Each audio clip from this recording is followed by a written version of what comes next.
साथियों, बड़े दुख के साथ कहना पड़ रहा है, हमारे परम पूज्य परम गुरुदेव श्री माधोराम यादव अब इस दुनिया में नहीं हैं।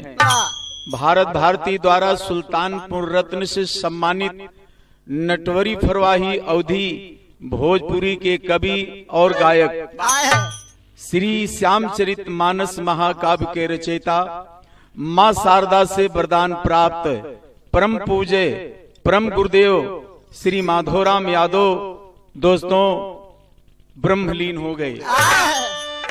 उनकी आभा को कोट कोट सा प्रणाम करते हुए उनका शिष्य मैं छविलाल पाल और कलाकार साथी गुरुजी के श्रद्धा सुमन चरणों में अर्पित करता हूं और ईश्वर से प्रार्थना करता हूं कि उनकी आत्मा को शांति दें, चाहे जौनी दुनिया में हो।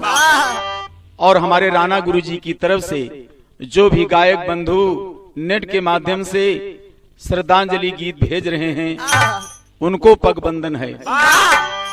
और अब आप सबको एक श्रद्धांजलि गीत की तरफ ले चलते हैं। लेखक हैं हमारे परम पूज्य परम गुरुदेव राज बहादुर उर्फ राणा जी और 4 लाइन गाने की भूमिका में कहना है।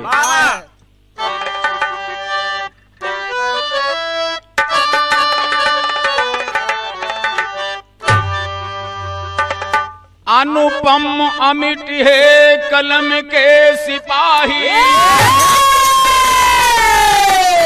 कविता सृजन साज सरगम के मोती।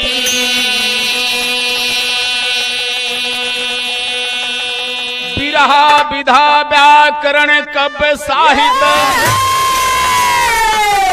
मड़ियों की मन का कला थी पिरोती।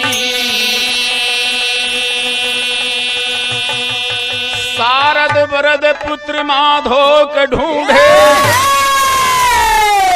पूजा के फूल ले बहारे भिरोती।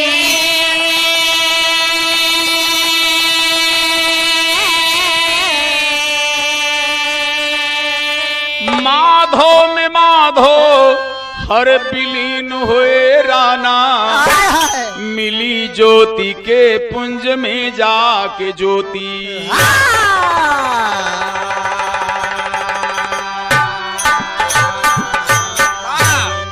कवि को बड़ा सुंदर भाव में देना पड़ा और कहना है गीत के लाइन में बाबूजी।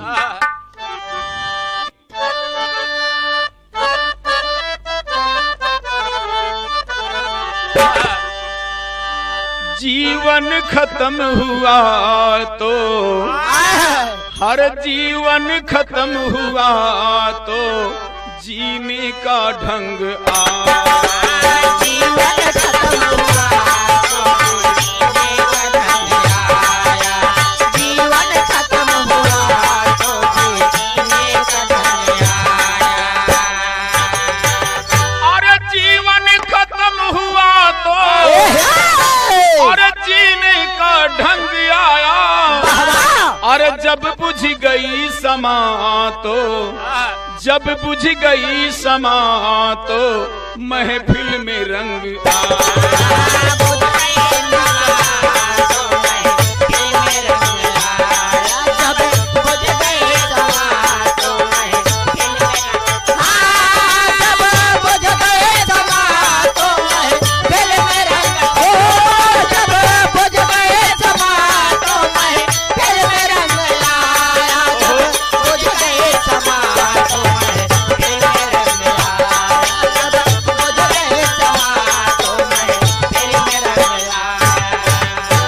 कहना है जो गीत गा रही थी, जो गीत गा रही थी खुशियों का नौतरा। जो गीत गा रही थी खुशियों का नौतराना, जो गीत गा रही थी खुशियों का नौतराना। जो गीत गा रही थी और खुशियों का नौतराना, वह गीत गर्दिशों में, वह गीत गर्दिशों में गम का बनी फसाना।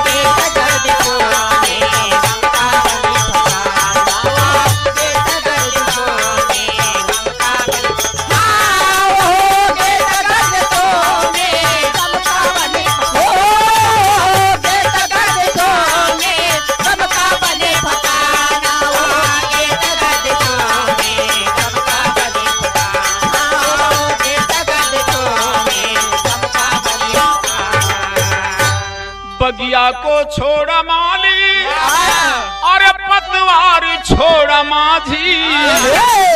बगिया को छोड़ा माली, अरे पतवार छोड़ा माझी।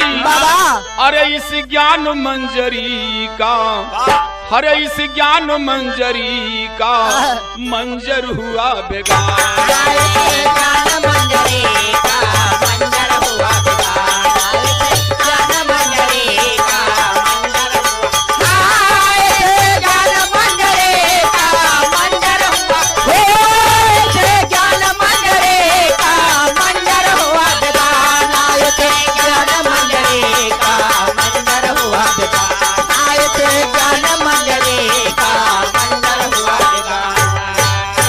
परिवार शिष्य शोकित, अरे संग साथियों स्नेही।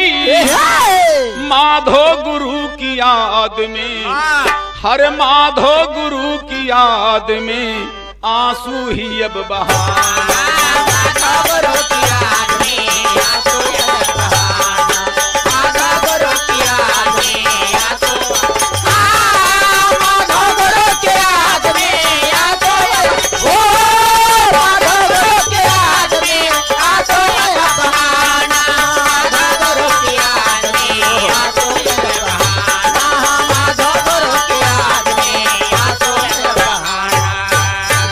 बाबूजी अंतरक लाइन देना पड़ा और कवि को बड़ा सुंदर भाव में कहना है। क्या कहना भाव?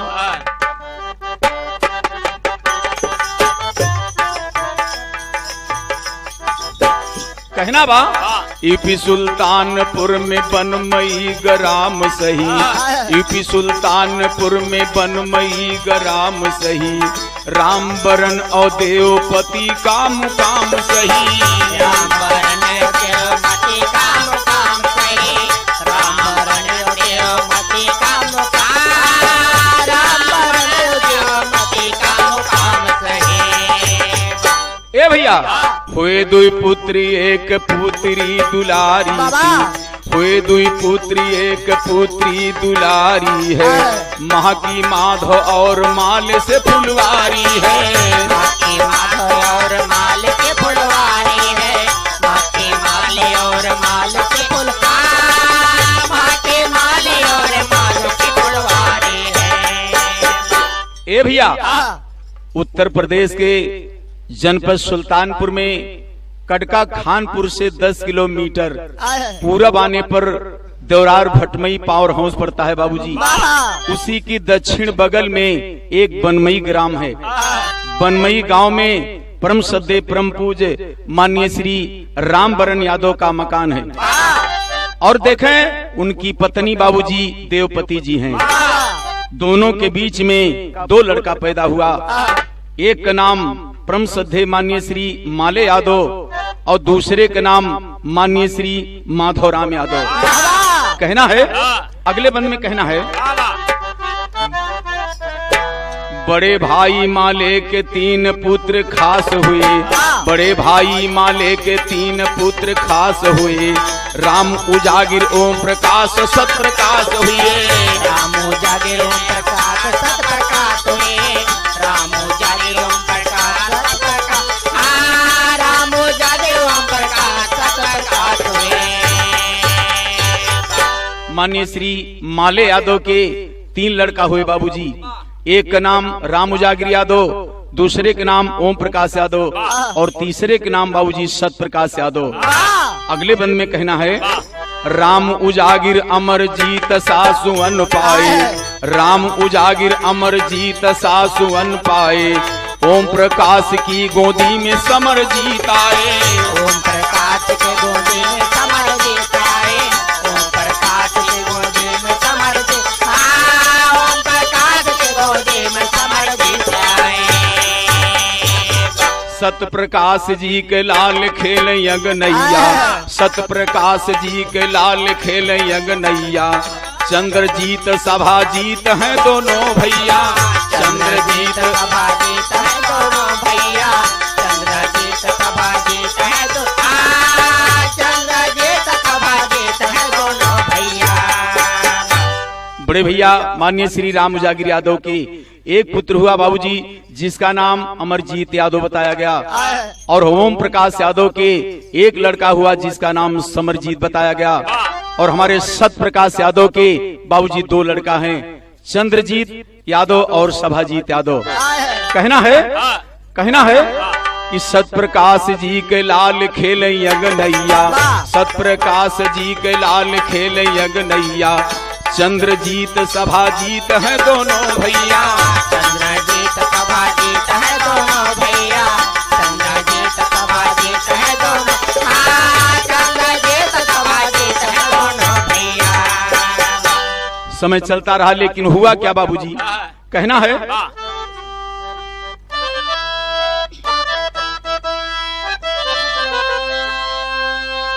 कभी कहना बात देखें, गीत में का संकेत करते हैं भैया? ए भैया, अरे काल बैरी शोभा सब,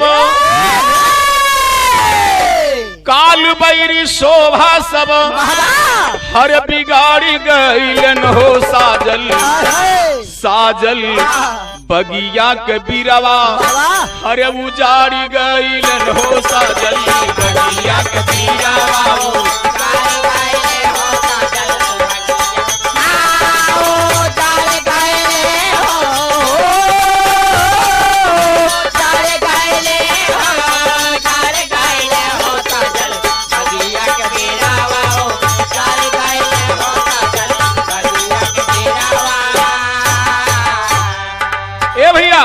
कोखिया के भाई माले अरे छोड़ लई जहान हो, सत्य प्रकाश गईले अधरे परान हो, सत्य प्रकाश गईले अधरे परान हो, सत्य प्रकाश गईले अधरे परान हो।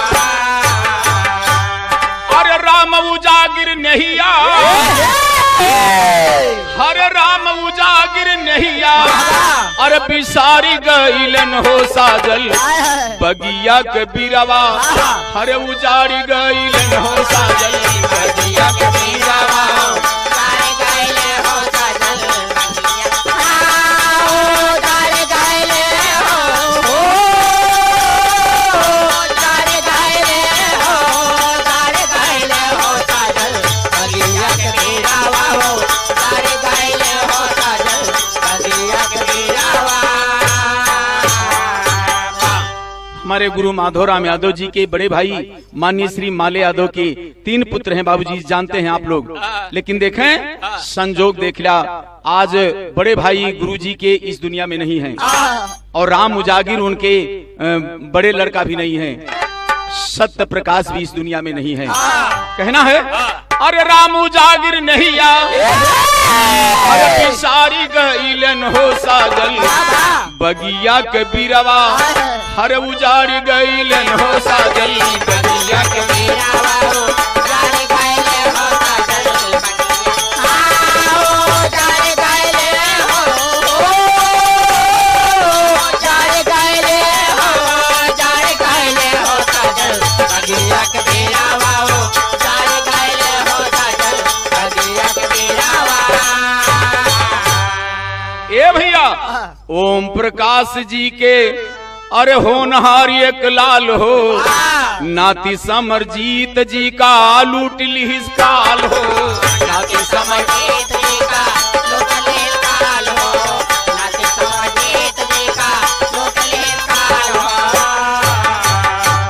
ओम प्रकाश यादव भैया के बाबूजी एक ही लाल था जिसका नाम था बाबूजी समरजीत यादव, उर्फ बड़े प्यार से लोग उसे सोनू सोनू कहते थे।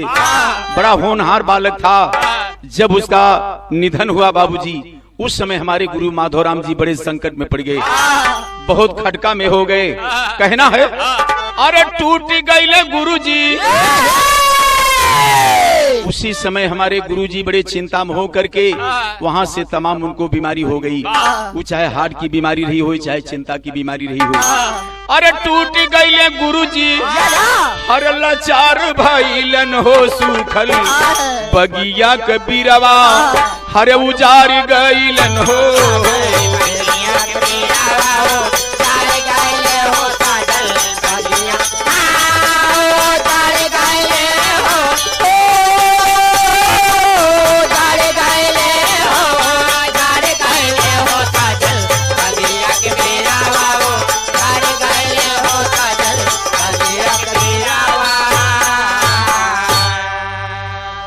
तेरी में गुरुजी का कहना बा।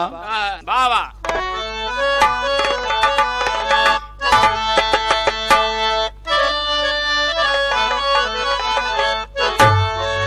अरे समर्पित बा सेवा में लेखनी, समर्पित बा सेवा में लेखनी, श्रद्धा सुमन समाधि पे सादर अर्पित बा, समर्पित बा सेवा में लेखनी।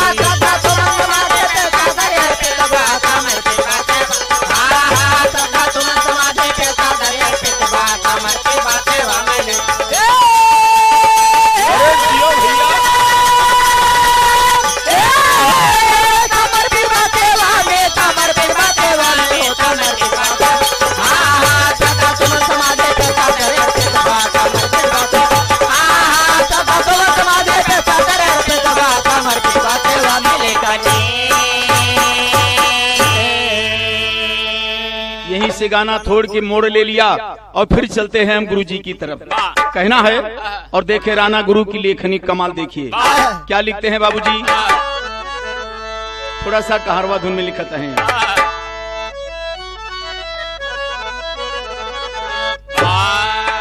हाय तो भाजनमवा गुरुवर के, भाजनमवा गुरुवर के, नाचे बाहर गावे गनवा भाजनमवा गुरुवर के, नाचे बाहर गावे गनवा भाजनमवा गुरुवर के, नाचे बाहर गावे गनवा भाजन, भाजनमवा गुरुवर के, भाजनमवा गुरुवर के, ओ भाजनमवा गुरुवर के, भाजनमवा नाचे बाहर गावे गनवा भाजनमवा गुरुवर, बड़ी खुशी बा, नाचे बाहर गावे गनवा भाजनमवा गुरुवर के। बनमई के पावन धरती पर जब हमारे परम पूज्य परम गुरुदेव श्री माधोराम का जन्म होता है, पूजनीय सम्मानीय श्री राम बरन यादव के घर में पत्नी उनकी बाबूजी हमारे गुरुजी की माता माता देवपति के गोद में जब हमारे गुरुजी का जन्म होता है, बनमई के धरती पर तो उस समय कितनी बड़ी खुशहाली होती है जिसका कोई जवाब नहीं होता है। तमाम गांव देश के महिलाएं जुट के मंगल गीत गाती हैं बाबूजी, मंगलचार होता है, सोहर होता है, तरह तरह के गीत गौनी होता है जब बच्चा पैदा होता है। तो हमारे राणा जी गुरुजी का लिखते हैं कि नाचे बाहर गावे गनवा भाजनमवा गुरुवर के,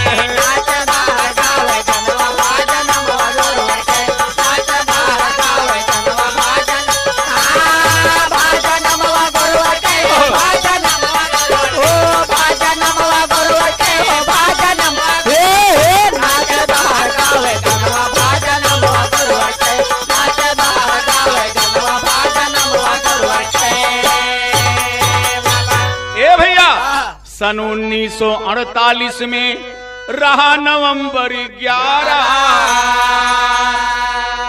रूपशील गुण धाम ज्ञान के अरे मोहनी साज संवारा, राम बरन के अगनवा भाई वनवा गुरुवर के, राम बरन के अगनवा भाई वनवा गुरुवर के, राम बरन के अगनवा भाई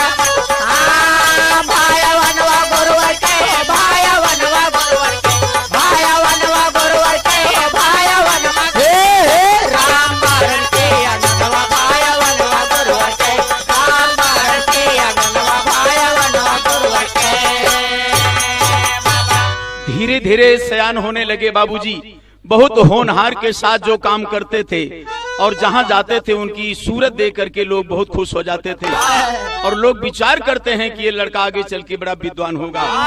रूप रेखा देख करके बाबूजी धीरे धीरे समय चलता रहा और संजोग देखें जब गुरु थोड़ा सयान हुए बाबूजी तो कहना है और उनके पिताजी का स्वर्गवास हो गया, श्री राम बरन यादव जी का स्वर्गवास हो गया। तो गुरुजी और हमारे गुरु के बड़े भाई श्री माले यादव जी और हमारे गुरुजी बड़े संकट में पड़ गए।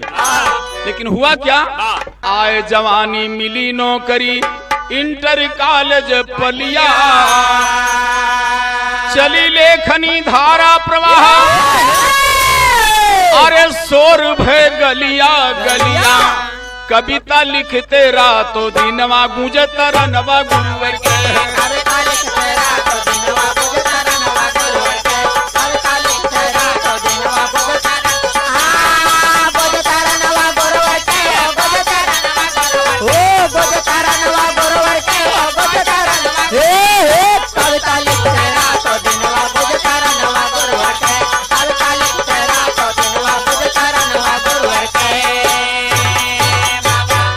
हमारे गुरुजी कलकत्ता गए थे, वहीं कलकत्ता से उनके लेखनी शुरू हुई। पहली बिरहा राम और हनुमान युद्ध में रच डारा, उन्होंने बिरहा में लिखे बाबूजी। और कलकत्ता से जब लौट के आए पिता के मरने के बाद, और जब दोबारा जाते हैं तो दोबारा फिर लौट के आए घर। और जब घर आए बाबूजी तो नौकरी मिली पलिया इंटर कॉलेज में, तिबारा कलकत्ता नहीं गए, तो यही नौकरी करने लगे और यहीं से गाना का शुरुआत कर दिए। बिरहा, भोजपुरी, कजरी, कहरवा तमाम गीत लिखना शुरू किए और धीरे धीरे हमारे गुरुजी गाना भी शुरू किए। अपने समय में बहुत अच्छा गाते भी थे और धीरे धीरे उनके तमाम चेला लोग बढ़ने लगे। लेकिन कहना है ए भैया, तो कविता लिखते रातों दिनवा गूंजे तरनवा गुरुवर के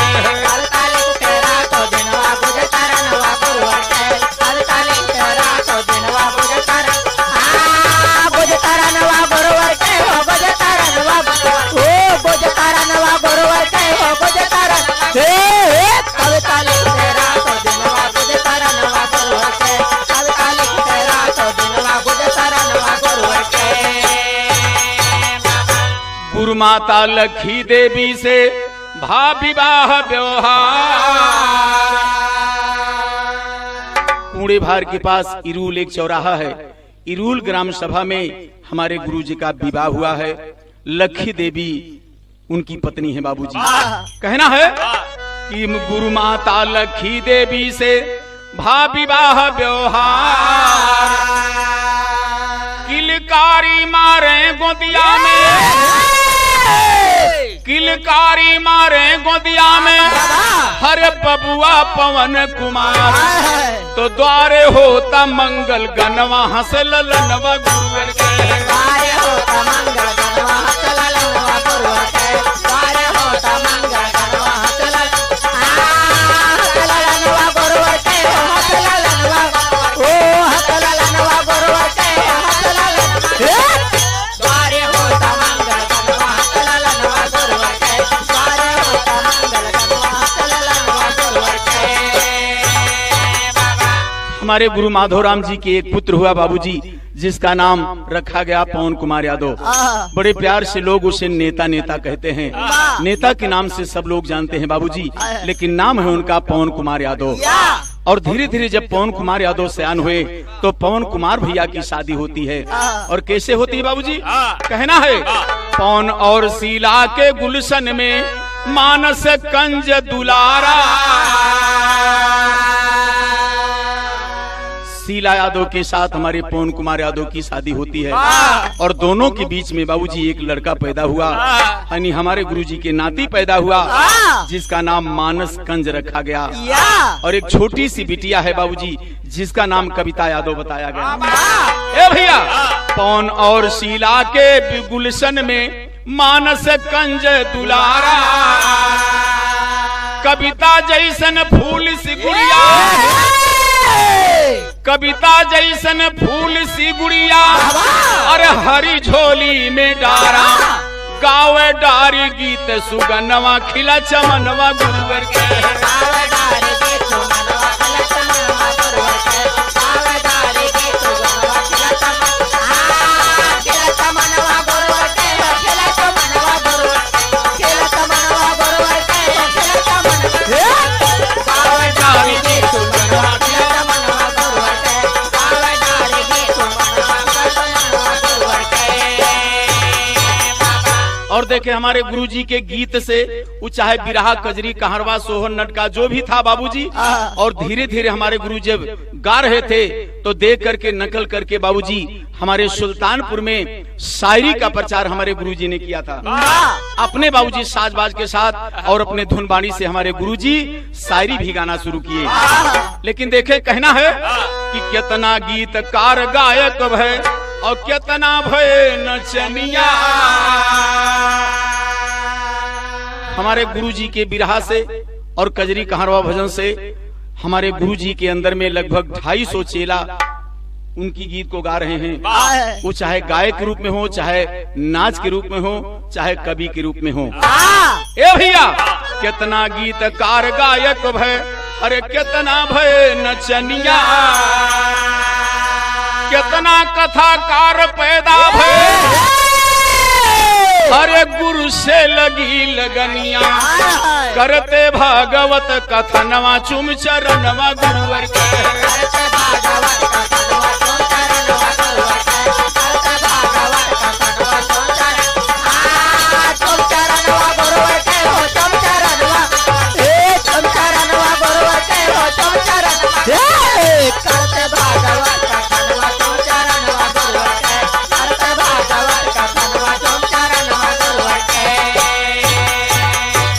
इतने ना बाबूजी, हमारे गुरुजी के द्वारा कथाकार भी पैदा हुए, जैसे फैजाबाद के अजय कुमार यादव जी कथा श्यामचरित मानस प्रचार कर रहे हैं, कथा कह रहे हैं। एक छोटी सी बिटिया है 10 वर्ष की जिसका नाम पूजा किशोरी बताया गया है, ये भी कथा शुरू कर दिया है। कहना है ए भैया तो करते भागवत कथनवा चुम चरणवा गुरुवर के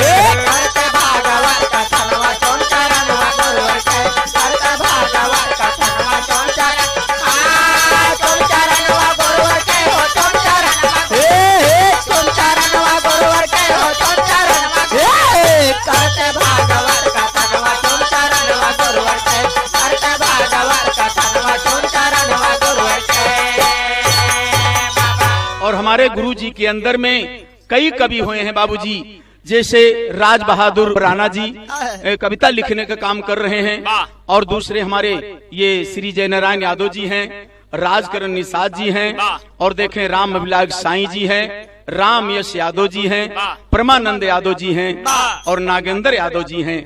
ये सब बिरहा लिखने का काम कर रहे हैं हमारे घराने में। तो कहना है ए भैया तो करते भागवत कथनवा चुम चरणवा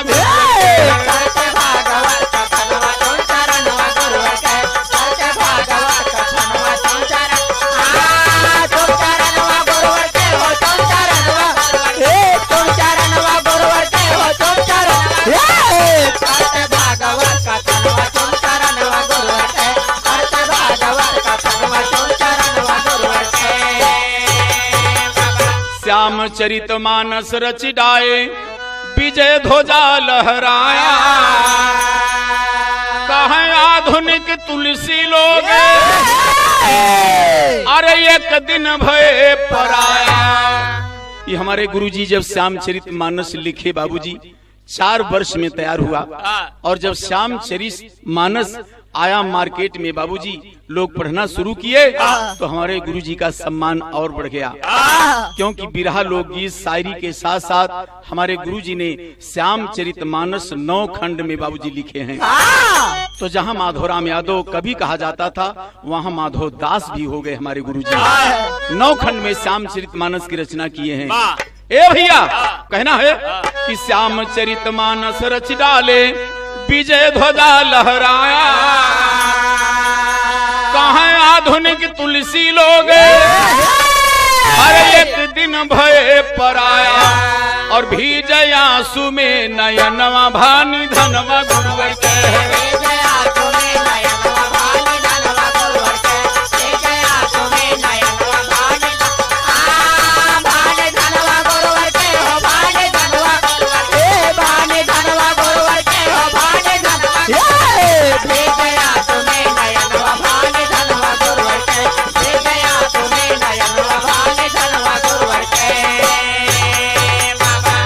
यही गाना करुण रस की तरफ मोड़ ले लिया।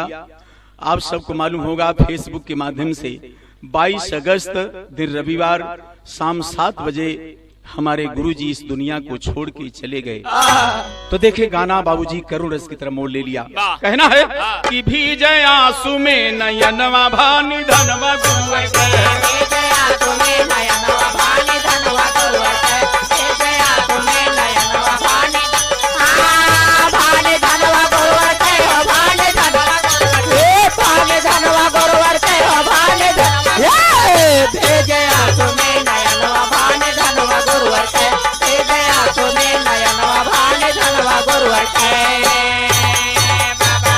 जिस समय शाम 7 बजे हमारे गुरु जी का स्वर्गवास होता है, उनके घर के लोग बाबूजी और गांव के लोग जुड़ते हैं और देखें फेसबुक पर डाला गया।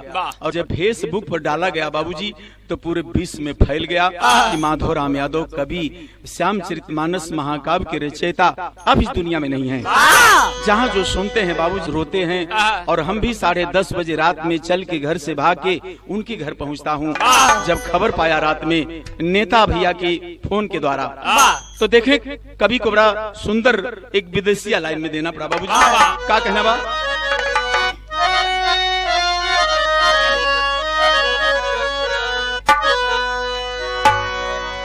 कहना बा, मित्र मित्र रिश्तेदार संगी साथी शिष्यों में,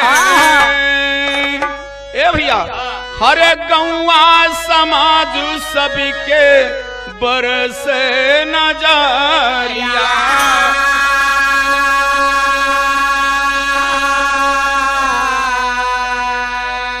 पीरवा उठेली गईले धरती कहिरवा हो, हरे तरसई कलम रोवे बिरह सयारिया।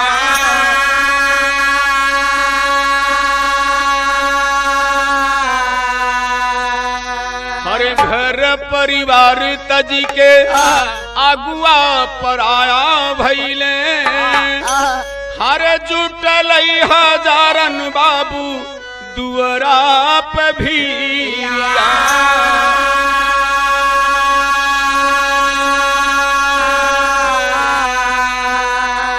श्रद्धा के सुमनमा अर्पित चरनिया पे,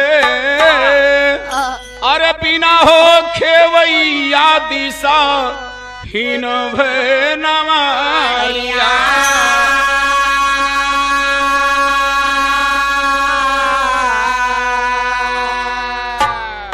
जनपद के कोने कोने से वो चाहे नेता के रूप में रहे हो, चाहे रिश्तेदार मित्रगण रहे हो, चाहे शिष्य हमारे गुरु के रहे, जे जहाँ सुनता है बाबूजी, दूसरे दिन गुरु के द्वार पर बाबूजी भीड़ लगना शुरू हो गई।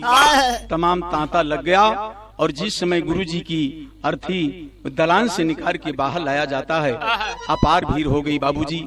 और उस अपार भीड़ में हमारे गायक कलाकार कई जिला से, वो चाहे सुल्तानपुर के रहे हों, चाहे अमेठी के रहे हों, चाहे प्रतापगढ़ के रहे हों, चाहे जौनपुर के रहे हों, अंबेडकर नगर फैजाबाद की तमाम कलाकार साथी, तमाम कविगण मित्र आकर के हमारे गुरु जी के उस आरती में शामिल होते हैं।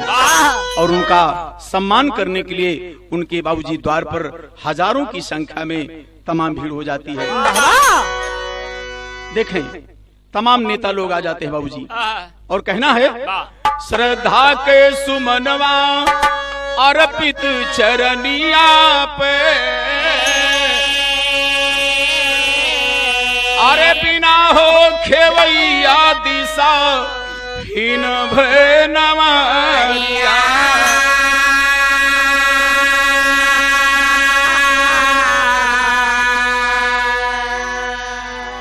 हमारे कलाकार, वो चाहे माननीय श्री शास्त्री यादव रहे हों, चाहे हमारे भारत कवि सुनते हैं तो वो भी अपने साथियों के साथ गुरु के द्वार पर पहुंच जाते हैं।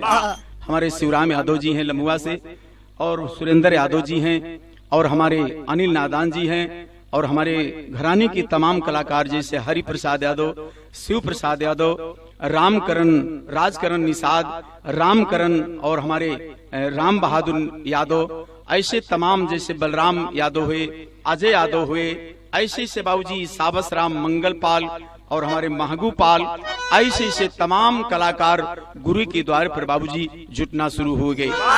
अपार भीड़ हो गई। तो देखे बाबूजी, कहना है,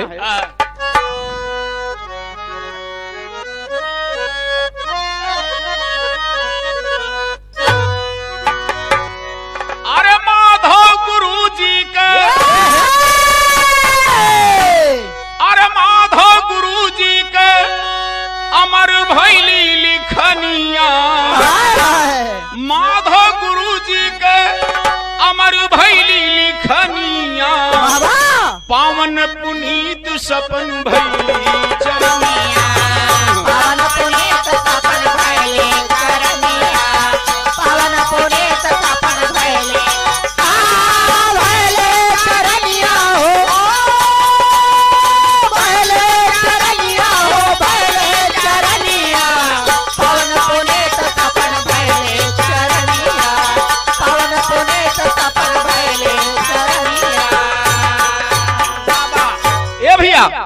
22 अगस्त 2021 हो, 22 अगस्त 2021 हो, 22 अगस्त 2021 हो। 7 बजे शाम रूठ गए न जगदीश हो, 7 बजे शाम रूठ गए जगदीश हो, 7 बजे शाम रूठ गए जगदीश हो। मानस के मारितंड, मानस के मारितंड बाबा अरे समेटे किरनिया, पावन पुनीत सपन भैली चरनिया, पवन पुनीत सपन भैले चरनिया, पवन पुनीत सपन भैले भैले चरनिया हो, भैले चरनिया हो, भैले चरनिया, पवन पुनीत सपन भैले चरनिया, पवन पुनीत सपन भैले चरनिया। और उस समय हमारे घराने के तमाम कलाकार भैया, तमाम कलाकार जुटना शुरू कर दिए। और संजोग से देखें हमारे हरिपाल यादव ने बड़ी जिम्मेदारी निभाया है और हमारे शास्त्री यादव ने बड़ी जिम्मेदारी निभाया है। जिस समय चिता सजाने की बात आती है बाबूजी, सब चेला मिलके और उनके रिश्तेदार हमारे गुरुजी के ओम प्रकाश भैया दिल्ली में थे, सुने तो भाग करके आए। और बाबूजी अमरजीत जब उड़ीसा में थे, सुने तो भाग करके आए। और हमारे डॉक्टर संतराम यादव उसी गांव के और उनके परिवार के सब लोग मिल करके बाबूजी सब रोने लगे और अर्थी सजाने का काम करते हैं। फूल माला से गुरुजी को लादा गया, नहाला धुला कर तख्ता लेटा करके उनको सम्मान, सब लोग फूल चढ़ा रहे हैं, सब लोग गोड़ धर रहे हैं बाबूजी। हमारे सुल्तानपुर के पूर्व विधायक माननीय श्री अरुण वर्मा भी आए थे और पूर्व विधायक माननीय अनूप संडा जी आए थे। और देखें रुदौली से चल के रामचंद्र यादव विधायक आए थे, आनंद सेन यादव बीकापुर वाले आए थे बाबूजी। और हमारे जिला के अध्यक्ष श्री पृथ्वीपाल यादव जो समाजवादी पार्टी के हैं, तमाम ऐसे लोग, चाहे वो ब्लॉक प्रमुख रहे हों, चाहे जिला के अधिकारी कर्मचारी रहे हों, हमारे पत्रकार बंधु आए बाबूजी। और हमारे तमाम कवि गण आए, जैसे हमारे भारत यादव कवि और इधर पूर्वांचल के बड़े अच्छे लेखक हैं गया कवि जी। बाबूजी जब सुनते हैं तो उनका बड़ा कष्ट होता है। और हमारे घराने के तमाम कवि, गायक, नाचने वाले एकदम गुरु के द्वार पर भीड़ लग गई बाबूजी। और सब बड़े सम्मान के साथ अर्थी को साजा गया, फूल माला से लादा गया और उनके निवास से लेकर के गुरुजी को जब निकला गया बाबूजी। और देखें गांव के उत्तर वो गुरुजी की ट्यूबवेल है और वहाँ उनका चक है और उनकी बाग है, उसी बाग मिला करके गुरुजी का दाह संस्कार करने का काम किया जा रहा है। तो कहना है बाबूजी,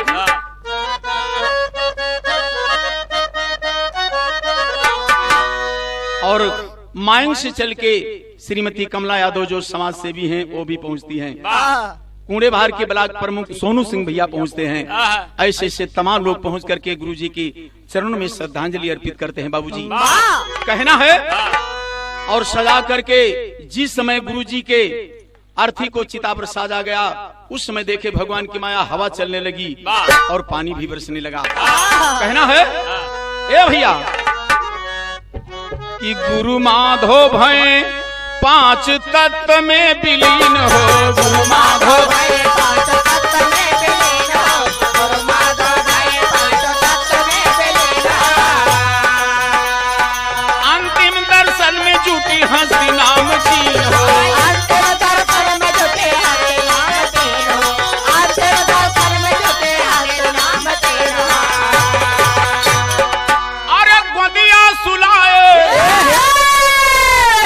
गोदिया सोवाए अपने और लाली को धरनिया, पावन पुनीत सपन भैली चरनिया, पावन पुनीत सपन भैले चरनिया, पावन पुनीत सपन भैले भैले चरनिया हो, भैले चरनिया हो, भैले चरनिया, पावन पुनीत सपन भैले चरनिया, पावन पुनीत सपन भैले चरनिया।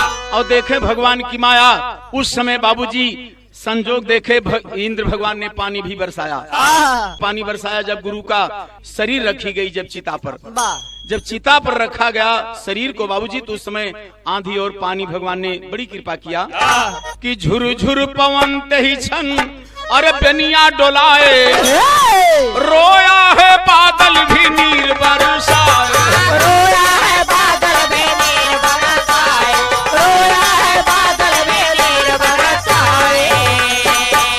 ए भैया, अरे देते पुत्र पवन, देते पुत्र पवन, अरे चिता में अग्निया, देते पुत्र पवन, अरे चिता में अग्निया, पावन पुनीत पावन भैली चरनिया, पावन पुनीत सपन भैली चरनिया, पावन पुनीत सपन भैली भैले चरनिया हो, भैले चरनिया हो, भैले चरनिया, पावन पुनीत सपन भैली चरनिया, पावन पुनीत सपन भैली चरनिया।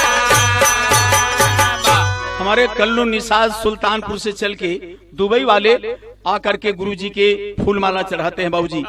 लल्लन निषाद हैं, उनके साथ में 10-12 लोग आकर के गुरुजी का सम्मान करते हैं। ये हमारे नगेंद्र यादव कवि हैं, पांडे बाबा से चल के आकर के सम्मान करते हैं गुरुजी का। अगले बंदे में बाबूजी कहना है कि साथी छबिलाल पाल देते श्रद्धांजलि, साथी छबिलाल पाल देते श्रद्धांजलि, साथी छबिलाल पाल देते श्रद्धांजलि। हमारे साथी रमेश चंद यादव और किश कुमार उर्फ चुन्नू पांडे, हमारे राम कुमार और हमारे राजेश कुमार, अजीत यादव ऊंचा से चल के, ये सारे लोग मिल करके गुरुजी का सम्मान करते हैं। और हमारे संतोष बड़ा लड़का भी ये चित्र को खींच रहा था बाबूजी।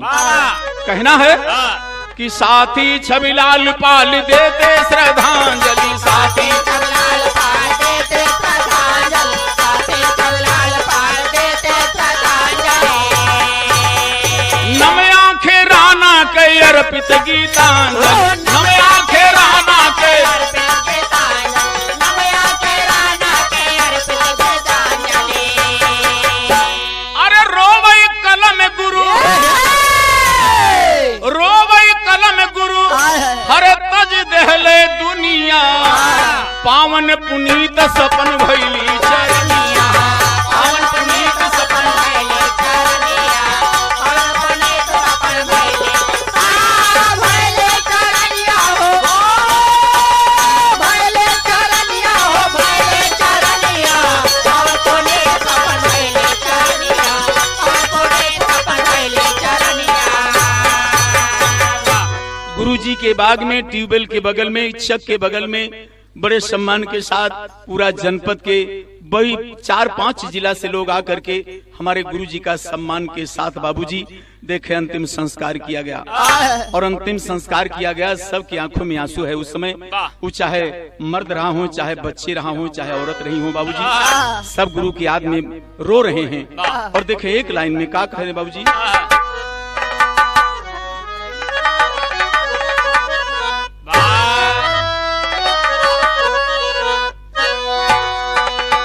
रोवे शिष गण कवि, रोवे शिष गण कवि, हर यसुआ बहाई के, और कहाँ गईला गुरु हम हन के बिसराई के, कहाँ गईला गुरु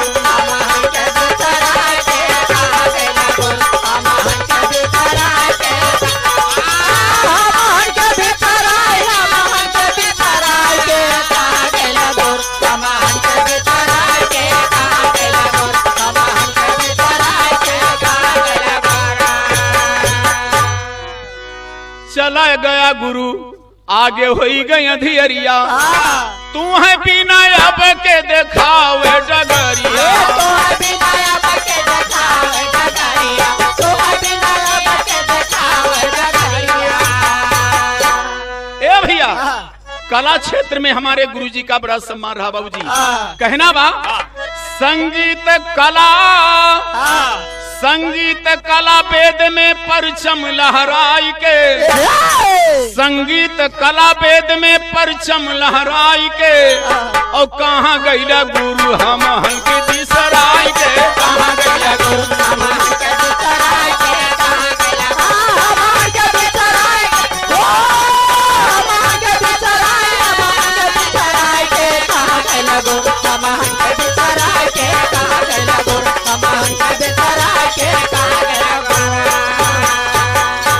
आखिर बंद में बाबूजी कहना है, का कहना बा?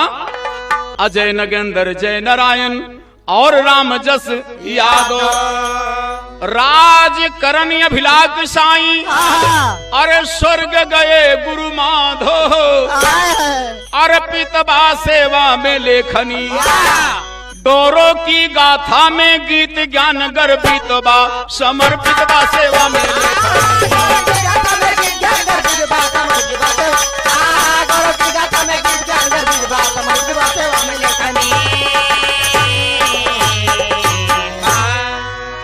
धन्यवाद।